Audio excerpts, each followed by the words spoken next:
Let's get right into it, because today we're tackling a massive misconception in this explainer. When you hit buy online and watch your package track across the globe, it is so easy to think, wow, modern technology is amazing. Look at these complex global supply chains we invented.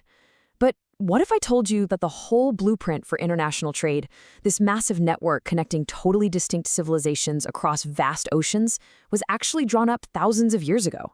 Seriously. Today, we're looking at a literal hard copy playbook for global trade written not in some modern corporate boardroom, but out on the high ancient seas. Right. Globalization absolutely did not start with the internet. It started 2 millennia ago. And we know this for a fact because we have this incredibly rare surviving text proving a massive interconnected global economy was just booming in the 1st century CE. Now, this isn't some mythological poem or lofty philosophy. It is a gritty, practical, day-to-day survival and business manual for merchants. And honestly, it completely rewrites how we picture ancient history. Moving on to Section 1, the Ancient Trade Playbook. Let's actually look at the physical document itself.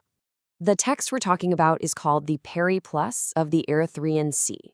Now, I know, that sounds like a super intimidating, dense Greek title. But let's break it down, because it's actually completely literal. Periplus just means sailing around, or making a coastal voyage. And the Erythraean Sea, well, that was just the ancient catch-all term for the Red Sea, the Arabian Sea, and the Western Indian Ocean. So you strip away all that fancy academic Greek, and the title is literally just a sailing guide to the Red Sea and Indian Ocean coasts. It was basically the ultimate how-to handbook for navigating and making a profit across these specific waters. And check out this date. This thing was written between 40 and 70 CE. We are talking about a document that is roughly 2,000 years old.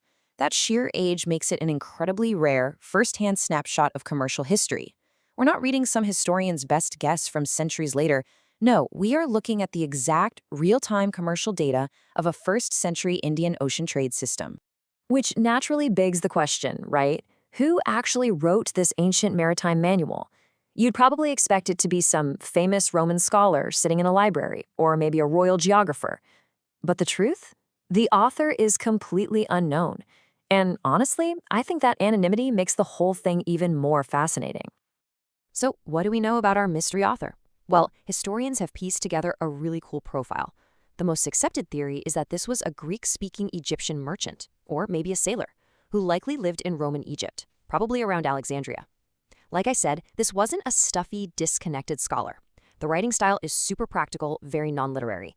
This was a blue-collar professional, a seasoned commercial navigator with real boots on the ground, or I guess boots on the deck, merchant experience. They knew the exact distances, they knew which ports were safe to dock at, and they knew the ancient trade secrets simply because they actually sailed these treacherous waters themselves. Okay, Section 2, Mapping the Routes. Let's trace how this guide builds a literal geographic map from Roman Egypt all the way to India. The handbook lays it out step by step, almost like a massive road trip itinerary.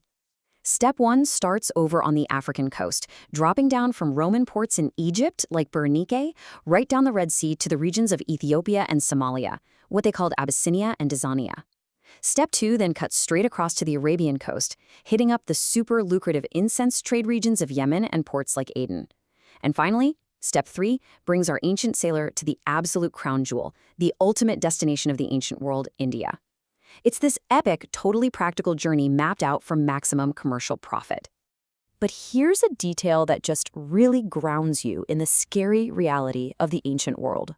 The author didn't map out these immense distances in nice, precise, modern miles or kilometers. Instead, sea distances were measured in days of sailing. Just think about that for a second. Imagine navigating the open, terrifying ocean where your only real metric for distance is how many days you've managed to survive the waves and the wind. Wild, right? Section 3, Riding Monsoon Winds. Speaking of the wind, this brings us to a massive piece of the puzzle. This part brilliantly illustrates exactly how these ancient navigators pulled off these huge journeys without modern engines. You see, the Periplus documents one of the single most important scientific breakthroughs of that entire era, mastering the monsoon wind patterns. The text details how sailors figured out they could use the southwest monsoon winds to essentially slingshot their ships across the open ocean to reach India. Then, They just wait and use the northeast monsoon winds to blow them all the way back home to the Roman world. They literally hacked the global weather system to power the longest trade loops in human history. It's an absolutely brilliant feat of ancient navigation. Section 4. India, the global hub. Arriving at the ultimate destination, we get to the most detailed part of the entire text. The text makes it incredibly clear that India was a massive global trading powerhouse. The author meticulously details these major Indian trade hubs. Over on the west coast, you had absolute giants like Barigaza, which is modern-day Barich in Gujarat, and Muzares down in the Kerala region. You had the pepper centers dotted along the Malabar coast, and the text even shows they had some knowledge of Tamralipta way over in eastern India.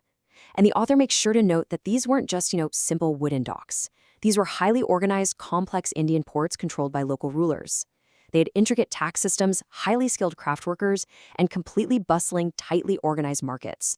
And it is so fascinating to look at the actual inventory, to contrast the incredible luxury goods leaving India with what was coming in. So India exported all these things the Western world just craved, spices like cardamom and cinnamon, pearls, ivory, precious stones, and silk that flowed in from the east.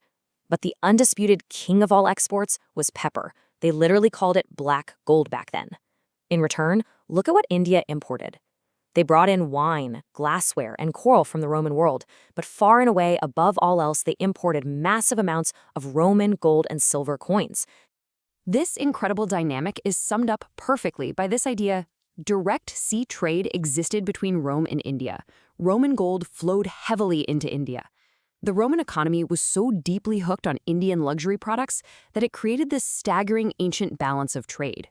Rome was quite literally draining its own treasury of gold, just to satisfy its endless, insatiable appetite for Indian pepper, spices, and silk.